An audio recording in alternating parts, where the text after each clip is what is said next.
strongest economies in the world, built up the military, and everyone was like, finally a savior. Finally.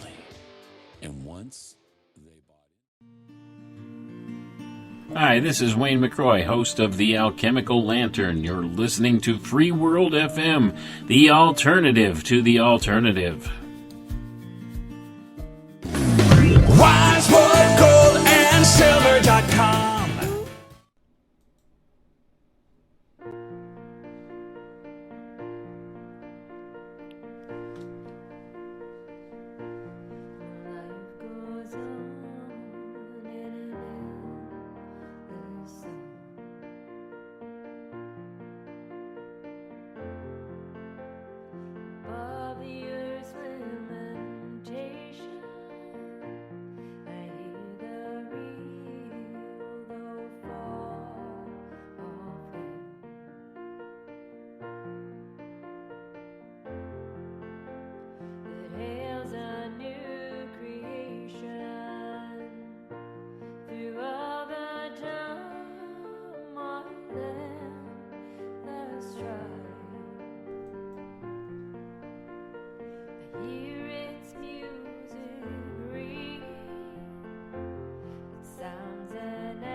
Hello.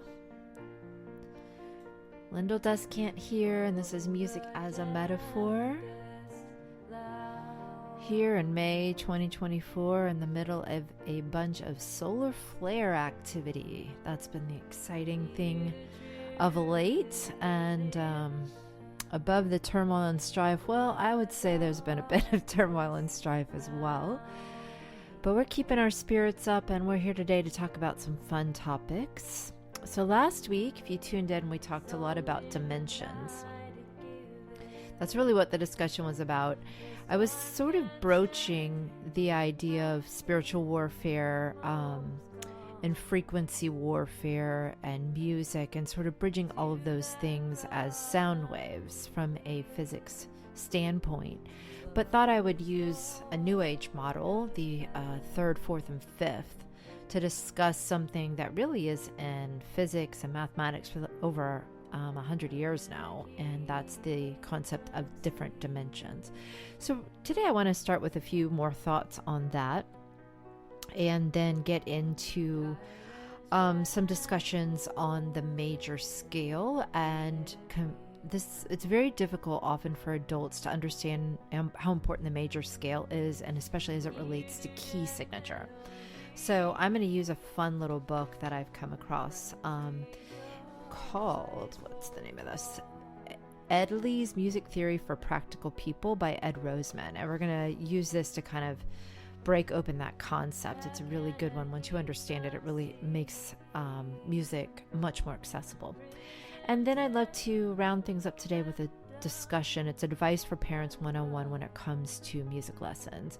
There's so many misconceptions that happen, and there's also the sign of the times, right? Like parenting trends that happen in a particular time. So we're just passing Mother's Day, and I am not a mother. So I want to say happy Mother's Day to all those moms out there. And I've always loved my role as a music teacher, supporting, being part of the community to raise kids. So I'd love to offer my perspective as a music teacher for parents out there, and moms in particular that might be trying to figure out some very practical viewpoints on music lessons, such as when to take them, when not, when to quit, when the child is just not interested versus when they're just acting like a kid. So this is Lyndol Descant. This is Music as a Metaphor, and I can't keep from singing, though lately it's been interesting. It's been an interesting type of singing lately for me. It can feel pretty heavy at times. So let's first just talk about something that came up. I guess it was last Thursday we started having, if you haven't heard, we had these solar flares. And I personally was bugged out. I had no idea what was going on, but I was bugged out. I'm very sensitive in my body at times.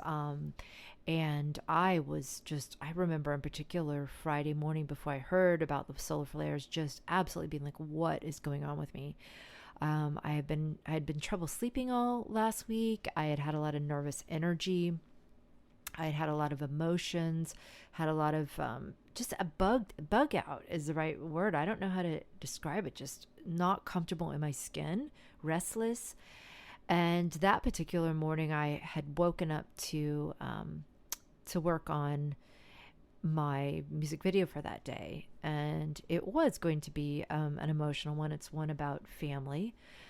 So a lot of things had already been coming up, but I couldn't work on it. I was too bugged out, and I ended up having to just sit down and journal and just write and write and write. Ended up doing some deliverance prayers and different things. And by the time I made it to the eye doctor that morning, and was just sitting there, everything was so weird at the eye doctor too. And that's when I found out about the solar flares. So for me, it was absolutely a real phenomenon, and I was absolutely feeling it as some sort of weather. I was feeling the effects on my physical body, my emotional body.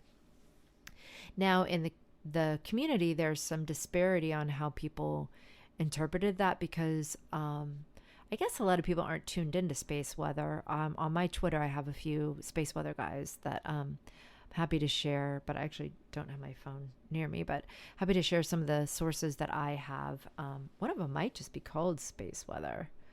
I'll see if I can get those to you, but anyway, a lot of people didn't actually hear about the solar flares, but what they did hear about was the aurora borealis that were just widespread, which, solar flare activity is somewhat common, somewhat uncommon, but these were big, and there's also a lot of people tracking and saying that our magnetosphere is getting weaker, and so it's allowing the space weather to affect us more.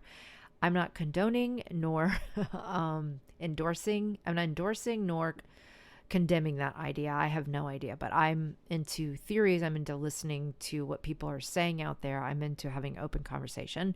You'll find that a lot of music as a metaphor, that I like there to be things on the table to discuss. So, is that what's going on? Is that why these solar flares, we felt it so much? Were they bigger? I think one of the biggest things was that there was so many in a short amount of time, like 6 or 7 within 24 hours. And they were of a pretty decent size, I guess. And that causes aurora borealis anyways. But I guess if you're having a weakening magnetosphere, I keep mixing that up with Magneto from X-Men.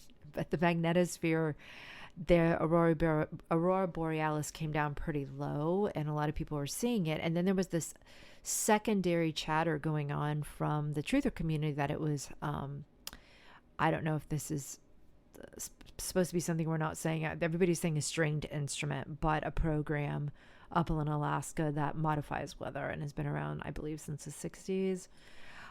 This stringed instrument was actually responsible for it, because everybody was saying it was fake, that it was solar flares, that it was actually this experiment that was supposed to happen like from 8 to 10. Now, I hadn't heard about that. When somebody told me about that, when I mentioned the solar flares to them last Friday, they mentioned that back. And my first reaction was it's probably both, because at least, how CERN kicked up right during, let me just check and make sure I'm still live here. Yeah. So CERN had kicked up right whenever there was the eclipse. And so to me, it was like, it's probably just both, right? They're probably, whether they knew it or not, they probably timed it. But I guess that started a whole argument online that like one side, like there was no solar flares and it was only HARP, or there was no HARP and it was only solar flares. And it just showed that dichotomy of thought, and how the truther community has just gone off the rails these days with being just as divisive as the mainstream media. It wasn't like that for us OGs. It used to not be like that. There was such a small community, and they were risking so much and getting so little to be part of it. I don't think you had as much mass deception nor profit that people were making from it, and it's all gotten so corrupted. So I'm not here to say which either one, but I am here to talk about the idea of dimensions, because I want to finish that discussion a little bit. And the solar flares actually, I heard an interesting analogy using the third, fourth, and fifth, using that exact dichotomy, that it really could be that people are actually at different vibrations experiencing different things. But before we get there, let me back up to a couple of points that I wanted to make from last week following up. The first thing is that on this show, I talked about it a little while last week, and I sort of just wanted to clarify the thought, because it is something that I'm really working on right now. And so it makes sense that it's showing up here on this show as well. This idea of this and no further, this and no further. So really working on boundaries, really working on, like, for example, I feel like a lot of my life I've been very quiet. I haven't wanted to discuss concepts or things that go on in my head. There's been a huge difference between what I'm able to speak about with the people around me versus what I'm actually thinking about, reading about, researching, conceptualizing. Now, many of those concepts went out of my music because it felt safe and to do it that way, for me. But the world has changed a lot, right? And I've listened to a lot of people who talk about these things. And so it started becoming clear, like maybe I'm holding back too much. So that's the exact line that I'm trying to learn to walk, is how much to share versus how much to hold back. And I realize now it's a spiritual concept of discernment, because I'm reading actually Proverbs a lot. I'm looking for wisdom, and that's really what we're talking about, because wisdom is the ability to know in any given situation exactly the right approach. And legalism, which is really where I've come from, I didn't know that that's what it was, but it's really black and white thinking, like in every scenario, do this, right? So it's a good idea to speak your truth. So in every scenario, speak your truth. I've come from that. It's ridiculous. People don't want to hear everything on your mind all the time. But somehow I thought I was doing a service, this was a long time ago, to just constantly speak my emotions. It wasn't so much about, these theories and things. I learned very quickly that people didn't want to hear that. But I thought that being honest about my emotions would help other people to be honest about their emotions. But it was a legalistic idea. Like, it is good to share your emotions, so always share your emotions. This legalism idea is really black and white, and it's it's betraying the fact that human personality these days can be a bit simplistic. And I think you also see it in ideas and concepts such as like Democrat versus Republican, when people cannot get out of that dichotomy. They cannot get out of thinking that it's this or it's that. I think it is a form of logic that people get stuck in, because it's not, you're being really reinforced that in the education system to think that way. So you think, you figure out, this is good and this is bad, so always do this and never do this. But for example, when it comes to speaking up, there's times when you need to speak up for yourself, and there's times when you need to hold your tongue. And which one is which? Every situation dictates that you need to be present and discerning, and that's much harder than this legalistic view. That also many people who are religious, right? That religious spirit comes from that too. Like, I'm doing this, so everybody should do this. I think it's bad to do this, so nobody should do this. All of that is that sort of legalistic view, and life is just way more complicated and difficult than that. And so in reality, having wisdom is having discernment, and that's part of what I'm doing here on this show. I am being honest with the fact that I am not saying everything on my mind, and I know that that's appealing these days. I know there's many people on YouTube that are, having great careers because they are willing to share everything, but that is not me. And I don't ever want that to be me. And I'm working very hard to walk the line and be obedient to spirit and saying this and no more. So share this and then no more, right? And it's much more difficult. It really is hard because you have to stay present, and it's so easy to all of a sudden get unconscious and go into a program and then say something or not say something. And then, kind of when you're back in your body again, you're like, oh, why did I do that? So it can be painful, but that's part of what I'm doing here on this show. And I'm really walking that line. So, I wanted to be honest about that, because there's topics where I'm dipping my toe in, but I'm purposely not going there. And that is for the sake of what I'm here to do and for the sake of your time, because the information is out there. Basically, anything you want to hear and research these days, you could find it, right? But really, what it's more about maybe is matching frequency. So I'm here to just be honest about where I'm at with my frequency, and discuss what it is I feel like I'm here to discuss. And that really, it does revolve around the topic of music, frequency, and that's how we had originally got into the dimensions discussion, right? Because it was the idea of spiritual warfare, how music permeates everything, but how we can really be talking about different realities for different people. So jumping into that, what I had heard was that, for example, last week we had talked about third, fourth, and fifth dimension. This is just a visualization concept, okay? But the idea is that in mathematics, we do know there's other dimensions. There's more than just the three dimensions, the length, width, and height, right? Now, what the fourth and the fifth, that's where we get into more like Einstein says one thing, New Age says another. What we had focused on last week was the idea that third is the physical, the material, maybe more what we would actually call the matrix. Fourth is a weird sort of in-between zone that New Agers will say, well, we didn't talk about this last week, but this is like where you would go when you astral voyage. This is where you go maybe when you're in an alpha mindset. No, it's theta mindset, like a certain wavelength in your own mind. This is where you go when you dream at night. And some people would even say this is where you go when you die. Okay, all of these are just theories, but it's a place that resembles the third dimension very much, but it is at a higher vibration. So things happen differently there. Like, for example, you could fly, or you could think and be somewhere. Now, what New Age is not in agreement on is like that this is an all airy-fairy place, and that, really New Age might even try to argue that fear is the only real problem and it's only in your mind, that there is no like existential evil issue, right? But what we talked about last week was if there were beings that, let's say, were evil, okay, they were in this good bad dichotomy, their wavelength or their frequency wasn't high enough or fine enough to go all the way to a pure state of love, but they were still in a place of service to self. It was like a selfishness. It was, let me back up for a second and just say that there's charts out there, and I'll probably share one, that show that different emotions have different wavelengths or frequencies, and that the denser ones, fear is the densest, right? But you have like anger and shame, and these are all really low, and selfishness, and all these things are lower.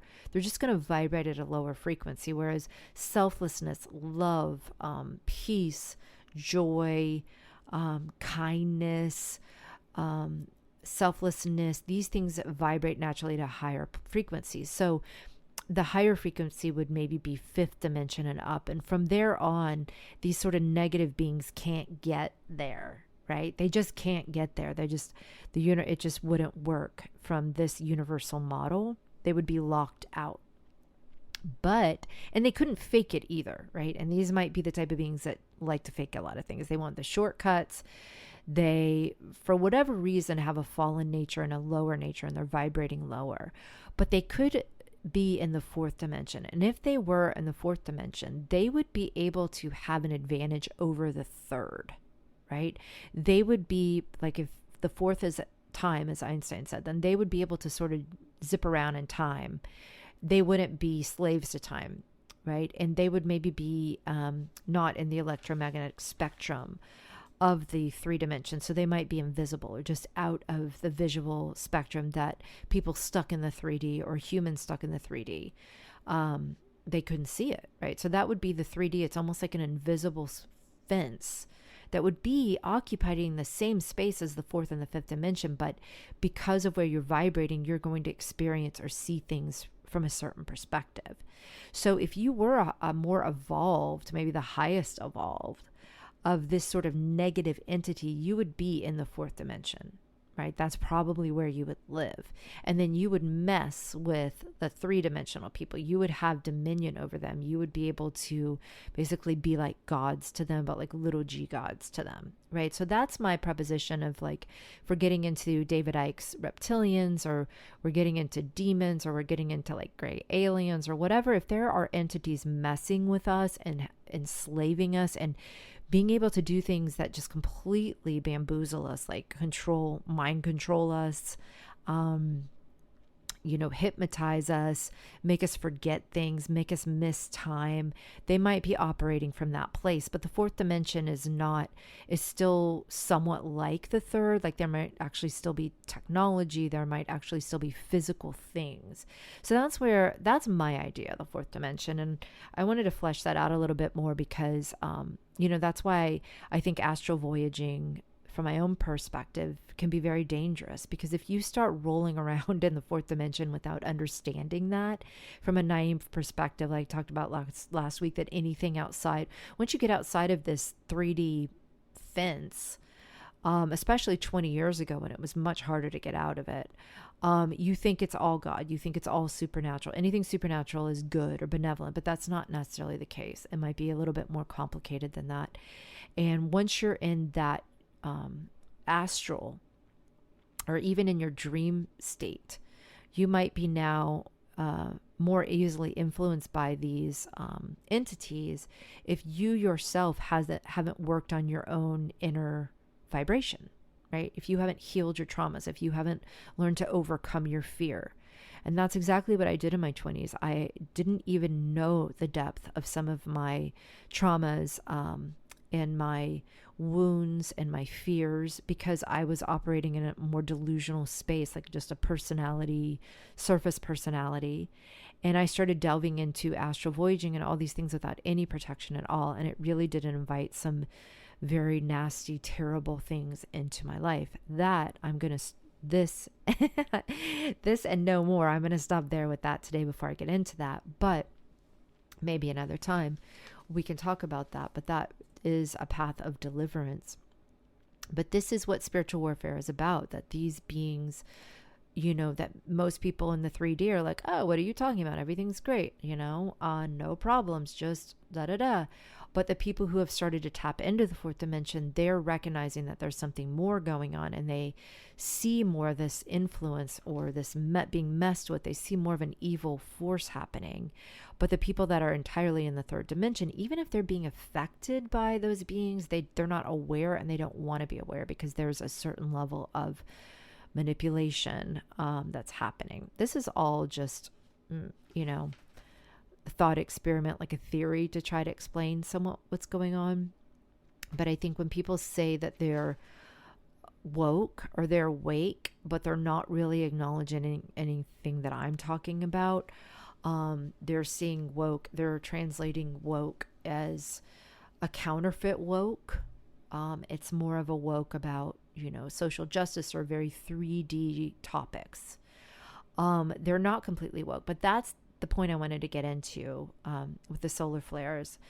I actually heard this point from Carrie Kay online. And once again, I'm not endorsing and I'm not condemning her. I go where spirit leads me to listen to different concepts. And it doesn't mean that I'm down with any of the other things that person is saying. But she, I thought, explained this concept very well. And I resonated with the idea that there's a counterfeit happening, that the true creator, when you get fifth dimension and on, that's the real truth. That's truth, that's spirit, that's the creator. We're all one there, which is why service to others makes sense there, because you understand the connection. Why would you hurt somebody else? Why would you forsake somebody else just so you have pleasure? It doesn't even make sense from a certain vantage point, right? A certain evolutionary place of unity. And that is the creator. But these fallen beings, whatever is happening to them, they don't have creativity. They're not connected to source, but they can just copy. And that's the counterfeit. And some people would say that's what the Matrix is. It's a counterfeit, right? It's a counterfeit world. And so that's where concepts get so confusing. Like you might have truly people waking up to the fact that maybe we are in a spiritual battle and we need to actually be awake to it, because that's the only way to actually do something about it, is to be aware of it. And Instead, woke turns into a completely different concept. So you can't even really talk about it anymore, because now being woke means basically somehow it's really just become like political divide, right? I don't even want to get into what woke is even being defined these days. I mean, it's almost different for a million people. But in many instances, it's still very materialistic. It's very 3D, has nothing to do with dimensions or supernatural beyond it. That all is still silly to those people, but they're woke somehow. So that's not what woke meant 20 years ago, but it got co-opted. Another concept, she didn't bring that one up, I'm bringing that one in, but she was bringing up the idea that it's like sort of where people are vibrating. So, maybe that's not even, maybe it's not the fault of those people. They're just, their vibration is still very 3D. And then the woke concept gets translated in a 3D way. And so she was saying like 5D, like we're about to have a lot of people, or a good number of people, start to experience 5D. And this is something that happens on the inside of you. And once it's on the inside of you, it can't be taken away because it's a vibration. And so you could still be here in the 3D world, but you're operating at a 5D level. And when you're there, you're outside of the spiritual warfare. You're above the battlefield at that point. You might still be very much there, but it's not affecting you because of the vibration of it. The entities no longer have control over you. You actually have control over them. You have authority and dominion over them when you come from Christ. This is the idea of Christ consciousness. And so 5D would be people ascending to that place. Whereas then at the exact same time, we get 5G, which is this sort of ethereal, counterfeit, negative, or I would say negative version, although in many ways it's supposed to be bringing about a whole new reality, of smart things in a virtual world, etc. But that's just one of the ways in which things get co-opted and counterfeit. And so that's where the solar flares come in, that there really was a solar flare activity, and many people in the New Age community would say that that's all about like it's a spiritual thing. It's a good thing that we're being blasted with this. It's all about the earth going through some changes and ascending. That's the way they would translate it. And that you can use these vibrations, this light energy coming from the sun, these solar flares, this magnetic activity. You can use all of this to upgrade your body,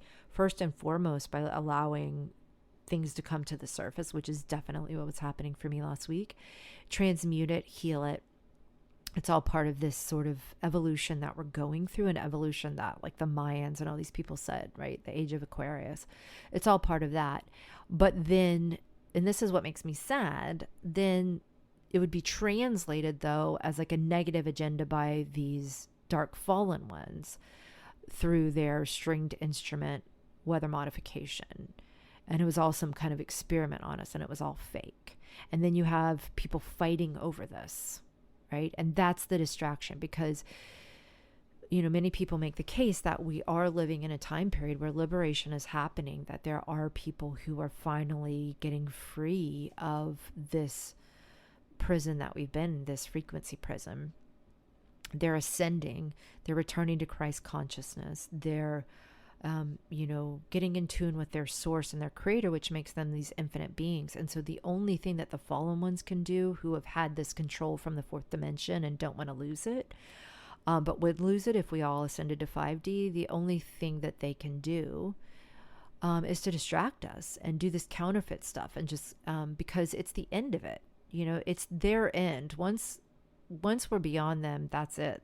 That's their end. That you can get biblical about it. You can do like the Paul Levi-Whiteco idea that it's a mind virus, and all we need to do is heal from it, and then it's just obsolete. It's the idea that it's the ego, selfishness, and that once you master that and you get past it, it basically gets obliterated because you return to your light body or your soul, or like pre-fall, like Jesus has already saved us, and it's just about us accepting that, and that these negative ones are basically going around frantically freaking out because they know their day is over, and all they can do is really distract us. And it's really sad that the truth or community has become part of that, but I guess in truth everything can be, right? This is where discernment comes in.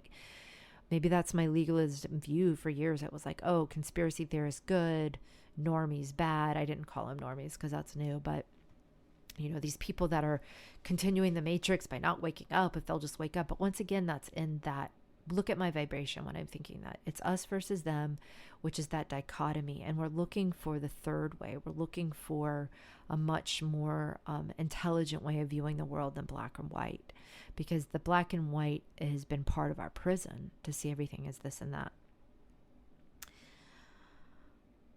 Yeah.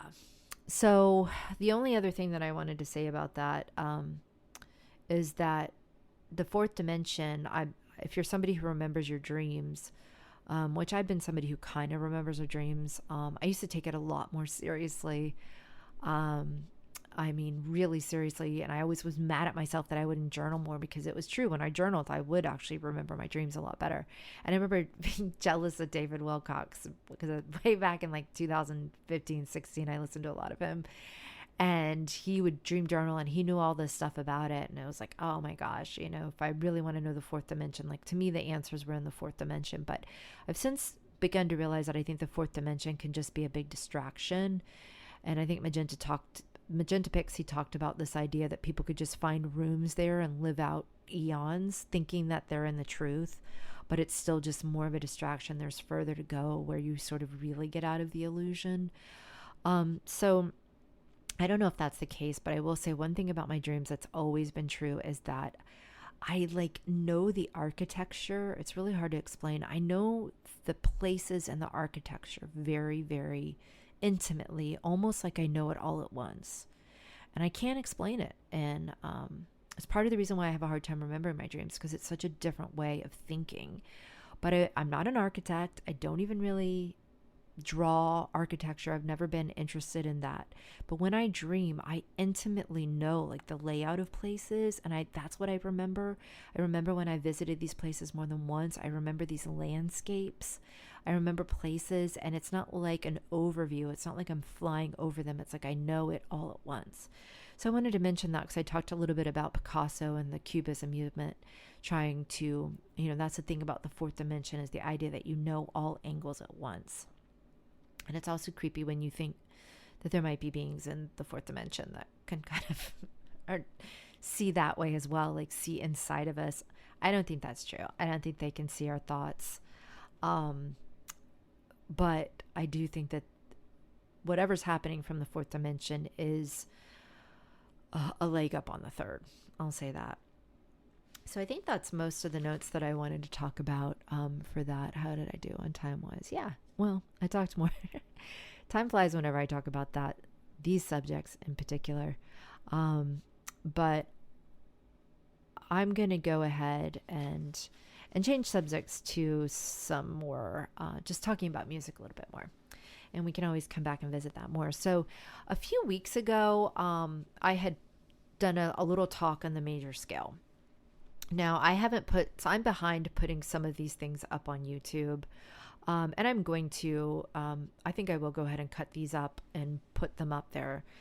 But the major scale is something I talk day in and day out about. I found out about it. This is one of the things that cracked me open to music when I was in my early 20s, listening to the band Fish a lot, and was just in love with music, but it was such a mystery to me, right? It was just this huge mystery. And so a friend of mine sat me down and really talked through the major scale. And once I saw the major scale, I realized that music is much more accessible. Now, let me back up and talk about a couple things. A scale is just a series of notes and laid out linearly. Okay. So there's 12 keys in Western music, and the major scale is going octave to octave in steps. So it's not skipping over a note, right? And there's this certain sequence of interval that's happening in every major scale, no matter what key you start on, right? So in music, in Western music, we have the half step and the whole step as the most basic movements between two notes. And so the major scale is a whole step, half step, whole step, whole step, whole step, half step. Now, what's interesting about the major scale is that linearly speaking, it's something that we practice a lot for our dexterity in our hands. But when you look at it from an aerial perspective, it's also the exact notes that correspond to a key. that we're playing in. And I love this word key lately. This word key is just coming up over and over and over again. And I never really thought about the fact that when you say key for a song, which maybe you've heard that before, like, oh, I need to sing this in the key of C, or I'm going to do this song in the key of F, or that song's done in G. We're talking about the key of the song. And I've never, ever thought about the fact that, like, a door key, like unlocking something, I've never really thought of it that way ever. Until right now, because the word key has been coming up a lot for me lately, just intuitively speaking. But really what we're talking about is the major scale. When it's linear, it shows you exactly the notes, right? Up and down, C to C octave. So for example, I would go C, D, E, F, G, A, B, C. And then I would come back down again. That's my C major scale I would practice. But what a key is seeing those exact notes from an aerial perspective and recognizing that the melody is now jumping around, right? It might go E to G, back to E, down to C, might bump all the way up to the A, do a sixth interval up to the A, and then move to the G. But linearly speaking, I can see I'm still just in the key of C. I'm still only using the notes from the key of C. And that's what gives my song its sound. Right? So that was an interesting thing that who is this guy? Ed Roseman, Edley's Music Theory for Practical People. I picked up this book and I've been reading it because I feel like as many times as I've discussed the major scale and tried to discuss key, it's always been a difficult concept for adults to pick up in particular. And with kids, you don't necessarily try to explain it to them. What happens with kids is that you teach them scales and then you're teaching them songs, and then the two sort of meld together and it starts to become a concept. You know, many things in languages are this way. You don't define it, you just suddenly start to understand it. That's what happens with kids. And with adults, when it's possible, I do that as well, right? But with many times adults are like I am, where they want an overview first. And if they know the overview, then it helps with their motivation and garnering the patience it will take to get to a certain place. But it's been amazing how difficult it's been at times to explain it. So I'm always reading how different teachers teach these concepts. And this one in particular, I really liked. I liked that idea of it being an aerial view of a song. Let me read what he says, actually, his exact words. Wait, this isn't it. Let me get to it. This is on the major scale. Okay. So scales are a linear view and keys are an expanded aerial view of the same information. Keys also go even further, carrying with them a handful of relationships both from within the key and to other keys. These relationships include harmony and melody, as well as movement from key to key within a piece. So that's what's interesting, is that the more that you work with key and you look at scales outside of the context of songs, then yes, you start to understand these relationships between certain positions in the scale.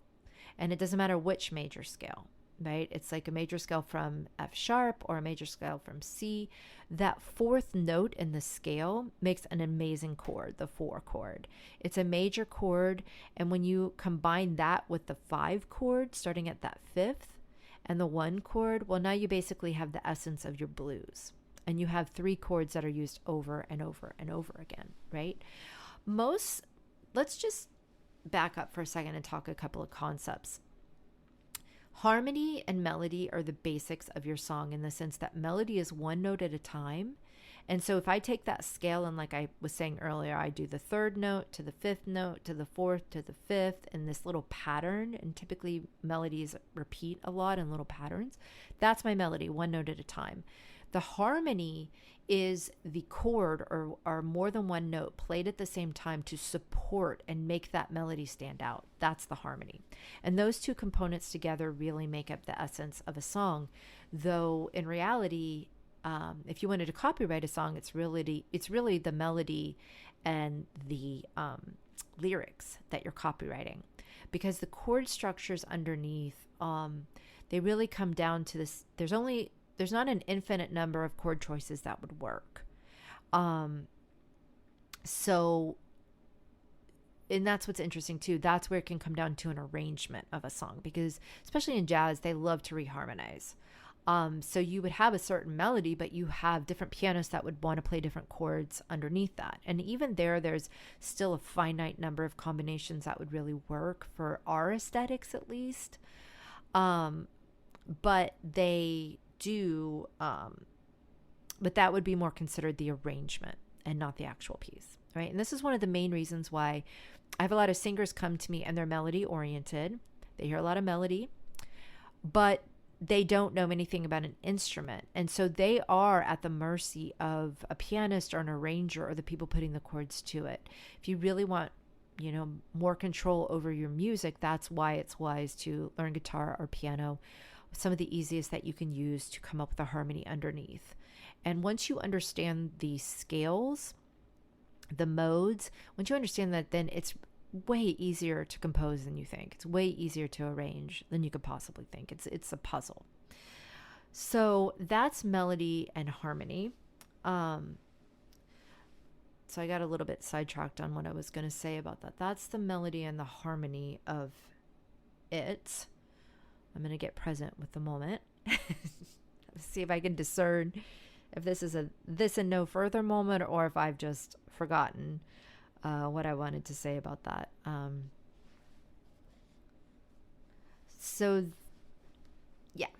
It's not coming back to me. So when you're, now I do remember. All right. So most songs in their most simplistic form are just going to be a one key. And historically speaking, this was really more true. Though a lot of times, I think I talked about it in the last show, that Beatles, for example, would be mainly in a key and there might be one note or one chord that steps out for one moment. And that's a beautiful moment. A lot of jazz is not in one key, right? You can have a lot of modulation, but it's also fallen out of favor with a lot of people because the aesthetics of it can become intellectual, almost like modern art in the last century, where if you know the steps of how they got that far out, it's interesting. But the aesthetic of it for the average listener, it can get so far away from what they want to hear that it doesn't really even sound good anymore, right? And there's a lot of atonal music, a lot of experiments. And for me, a lot of that stuff lost favor because it was so intellectual, and that gets into the 440 discussion. It got so intellectual in music that it lost touch with the idea of beauty. And it also, lost a bit of connection with human beings, because also at the same time that they were getting so intellectual with this stuff, the average person just wasn't being music educated. And so many things come down to aesthetics and music as well. So aesthetically speaking, most of the time we do stay in one key. It's certainly where you want to start if you're new to music, and many people just prefer that, but it's not exclusive. And I would say that there are many other scales that you can learn in music, including blues scales, including minor scales, all kinds of things. Some of those minor scales actually do come from the major scale though. And so the major scale, I would say, makes up about 80%. It's 80% of the foundation of music. And this is what Mike Gordon said from Fish that I found out so long ago when I had this discussion, learning about this on napkins at a restaurant, that just once you know your major scales like inside and out, like really know them, then you understand and you see inside of music. There's other scales to learn, but they all become references off of the major scale. So now you're only changing this or that. The major scale really can be a reference for so many things: theory, dexterity, songwriting, chord progressions. So that's why I emphasize the major scale a lot. It's not the only way to think about music. And let me reiterate that I'm only talking about Western music, because in other styles of music, for example, they might even have semitones where we've only have half steps, right? So there's other scales to consider. But for a lot of the music that has become popularized, you're talking one scale, which equals one key for a song. And that's a great place for anybody to start, any adult who's interested in music. Major scales are one of the biggest things that I recommend starting. You don't even know in the beginning like how much you're focusing and working on so many aspects of music at once. I recommend learning all 12, even though there's definitely arguments to be made for only learning certain keys, since certain genres only play in certain keys, certain singers only sing in certain keys. But I was always very much of a hard ass in pushing the idea of learning all 12 keys, your major scales, and knowing them inside and out. And, when I say knowing them, I don't mean like learning them for 6 months. I don't mean learning them for 2 years. I mean 20, 30 years. That might be a little bit daunting. So let me back that up. I guess you don't have to, but I'm just saying you don't quit, right? You don't quit after 2 years. You always keep major scales as part of what you're doing. And more and more music just becomes second nature to you because everything that you're doing is coming from that. So that's a major scale. And let me say it's the key to music for you. Ooh, that's it, right? Major scales are the key. Oh my gosh, I'm having too much fun with this. It's amazing because I've been teaching this for so long and I've never said that before, honestly. So major scales are the key to music. Fantastic. All right, so we're going to switch topics here. This and no more. Let's move on to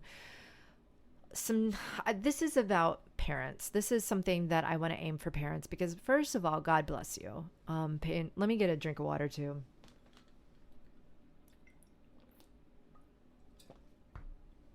God bless you. Let me tell you what, raising kids, I am not a parent, but I love children. And I've always felt like as a woman, I always felt a strong calling to help society with the raising of children, because I think it's a very big job. And I think these days parents have a lot of influences, have a lot going on. And I just want to say, I really feel for you. I pray all the time for parents and children out there. And I love being part of a community that is working to raise healthy, strong kids. And I also love being part of a community that wants to protect children and make sure that we are treating them as the innocent, beautiful little guys they are. But that being said, there is also a sign of the times. There's always trends that happen in different time periods with parents. It becomes the norm. And there is a norm these days to get a little bit confused about, really when to have discipline and structure for a child versus when to not break their spirit and follow their inclinations. And I know a bit about this because my mom was ahead of her time, and I think she raised us in a manner that was sort of along the Montessori line. She was very, very good at following our own curiosities and our own creativities when we were young. And I studied this with the Reggio Emilia method, which is out of Italy.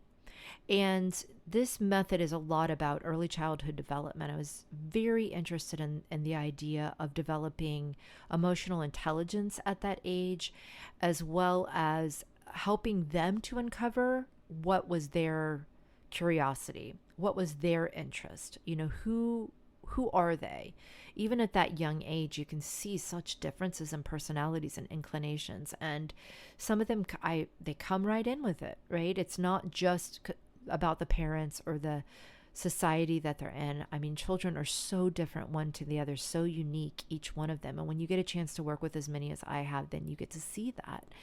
And so I felt like I made it all the way through the education system, got into my 20s, and literally had no idea who I was. Not even a clue. And had done great in school. I was a A student. Never caused any problems, right?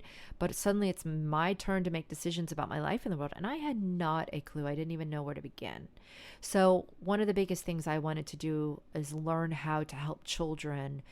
And I believe it's part of what the education system should really be about. And I know many homeschools and many alternative education systems are doing this now. Like, how can we help them to uncover their talents, their interests? And you can do this as young as, 3, 4, 5 years old. But it's not about acting like they're little tiny adults. Okay, that wouldn't actually be responsible or safe. You want to respect them as a soul coming into a body with a life that they're going to live, and it has nothing to do with you. You're merely there to help them. But from another angle, they don't know what's going on. Okay, they really don't. They are trying to figure it out, and they need loving adults to provide structure and boundary around them to guide them. They don't really want to be alone, and they don't really want to be the leaders in their family. And this is one of the confusing things that I think is happening a lot. I saw it a lot even 10 years ago, and I think it's gotten more so. Just understanding for parents, it's that discernment again, right? When to provide those boundaries and that structure and be the parent for that child, and when to be, allowing and following and encouraging that child's natural inclination. So this is a tricky subject. This is a tricky subject, and I can't speak on it from a huge global perspective, especially also keep in mind I'm not a parent. But I hope that because I'm not a parent, but my unique position has been to just work with many, many children from many different ages, from many different backgrounds, right? Cultural backgrounds, ethnicities, countries, languages. I've worked with many children. And one of the things I saw over and over again is that when that parent has that correct, then that child, you see a difference in that child. They do have for example, if a child is being a bit too indulged, right? Being sort of allowed to dictate everything for the family, like every single decision is being made by the child, then there can be an insecurity there in the child. There can be a anxiety because children, they're testing boundaries and the parents don't realize that's what they're doing. It goes beyond now that the child is just saying, hey, I want this or I want that. They're testing, they're waiting for the parent to push back because they feel better when they know that they can explore, but they're being watched. There's safe boundaries around them. They're not going to go over the cliff, right? That they can explore freely and without anxiety because somebody's watching out. Whereas if the parent is too permissive, then they're not sure if they might accidentally fall over the cliff. And so there's an anxiety, an anger, tantrums. There's things that happen that are beyond, in my opinion, what children normally do, to throw those tantrums. When they start testing boundaries at 2 and 3, they're not given the appropriate pushback on them, then they will continue to do that, and it will get more and more extreme, and the child will show more and more emotional instability over it because it's disappointing. They're not going to be able to ask for that. They're not going to say, hey, can you please put some boundaries up for me? But in reality, that's what their action is showing. So the flip side of that is when a parent is too authoritative, right? And now they're controlling everything, and they're not allowing the child any leeway. The child can't make any decisions. They can't explore at all. That's the other extreme. And I understand where parents come from that one as well. They do want to keep the child safe and they want what's best for the child, right? But either one of those places is not going to lead to wisdom for the child. So there has to be this balance between the two of them. And that's the same thing that I see a lot when by the time a child is coming to me for music lessons, the typical age is between 5 and 7. Now, before that, children can do music. I have taught children before that, but one of the biggest downfalls to it is that they have a hard time sitting at a piano for 30 minutes. So I know teachers that have developed methods. I've developed my own methods where the child isn't sitting for 30 minutes, right? It's fun and it's game and it's backup and there's, but the child at that point can be learning music from so many different ways, through dancing, through singing, through, at the piano. But the dexterity can be so difficult for them at that point. And so group classes are more what I recommend at the time, and there's plenty of those, right? And you can start really, really young, but they just do well in group environments, and they can experience music. They can learn all kinds of things. They can be exposed to concepts in music while it still all stays fun, and you want it to stay fun. Okay, because by the time they get to 5 to 7 is the zone where I've seen many students be really at varied degrees of maturity. So some are ready at 5 and some aren't at all. And by 7, everybody is, from what I've seen. Everybody's ready by 7. So if you start a child at 5, there is some advantage because the brain, from a language standpoint, it's going in, it's becoming part of their life at a younger place. But if they're not enjoying it and they're being forced, by the time they get to 7, they're they're turned off. The biggest thing is turning off a child before the age of 7, because even a very studious child from 5 to 7 would learn in 2 years what a 7-year-old would learn in 6 months. The dexterity, the fact that most of them can read by then. There's so many different reasons for that. And I'm speaking generally, okay? Because, oh my gosh, I taught a 5-year-old one time that just absolutely played amazing. We've all seen that. But to be honest with you, I had to work a lot with her because there was a lot of shame. She liked it, but it was also an authoritative scenario. She was being forced an hour, 2 hours a day. For a 5-year-old, that's a lot. And my problem was that is she might play all the way through college, but then never play again. I've seen that so many times when children come up through that. And you see that a lot in the Asian culture and the Russian culture, Eastern Europe. They have an incredible tradition, and the technique that these students get to is absolutely phenomenal. But there's pushback on that from the American method, because the truth is many of us know people that went all the way through that and then they don't even touch an instrument. And to me, it was far more important to instill a love of music that the child could develop, because anybody can become serious at 13. Right? Anybody can. I've had a student that was the case. We didn't push her. We allowed her to do her own pace, but we also made it like, hey, you're not going to waste your mom's money either. And sure enough, her love of music just kept growing and growing and growing. And she's now getting her master's and is an incredible composer, and nobody forced her. That was her interest. I think her mom did that one just right. And I think she was, once again, she was from a family that there was definitely boundaries and structure going on, but she was also given the impetus that this was her initiative and that she needed to go. And there was like the first 2 years, she didn't practice near enough of what I would have liked, but she never gave up. Every week she improved at least a little bit. And during those lessons, she worked hard and she loved it. And sure enough, it grew and grew and grew over time. So this is one of the things that parents have to consider, is that forcing a child, yes, that can rob the child of a love of music that would then make music something they never want to do again. But there's another side to it that I'm seeing very, very often now. And that is like imagining that a 5-year-old or a 7-year-old, if they're not sitting down and just practicing a bunch on their own, that they must not like it. So go ahead and quit the lessons and try another interest. There does need to be, I have never, even that child who ends up being like a major, musical talent, she didn't want to practice. No child that I have seen wants to practice ever. Ever. I'm going to say ever. Okay.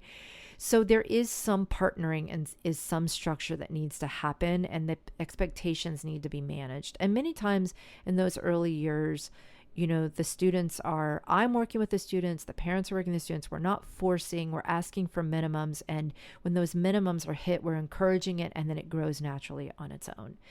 But, it's, some parents are just like, well, they're just not practicing home. Like, I just don't know what. And they make it a shameful thing, and it turns the students off to the music. Or if you have a music teacher who is constantly harping on the practicing, it's like, oh, you're not practicing with something. Students get it in their mind, like and parents do too, like there's these students that are little Mozarts and they just want to play, and they give their child a chance at that. And if they don't do it immediately, well, they must not be musically talented. That is a misconception. Every child below the age of 12 needs some amount of guidance and structure from their teacher and their parent. Some level of like, you need to stick with this. If I'm signing you up now for the beginning of the year, you are going to stick through it, because there's ups and downs. Okay. Even students that love music go through periods where they don't, or they're busy, or we hit something hard. So there can be a level of character development that can be happening with these music lessons. And that's more what I recommend with parents, even if they're 5, even if they're 7, even if they're 9, that it's not just, oh, let me stick them in some classes and let's see if they like it. Typically the child, they might even say they like it, right? They might even say they do, but there needs to be, some sort of level of not just following the child's whim on that, but saying that this is a commitment and it's going to be up and down and you're going to need to stick with it. And I've seen that. I've seen some parents say like, you will take music until blah, blah age, whether you like it or not. And those students do. They typically, they understand that that's the expectation and they go for it. But if it's more like watching the child to see, like, do they like it or not, that I don't think is fair for the child, because in reality they might, and I did this, they might quit on a whim. They might quit because they'd rather watch soap operas and hang out with their friends. But is that really the wisest and the best choice for that child? So I think there can be a certain amount of, maybe a parent sees that a child is interested in this. And I see I'm almost out of time, so I'm going to have to talk about this more next week. I see that a parent sees that a child has an inclination. Maybe they're singing around the house, so they bring them to the lessons. But the expectation needs to be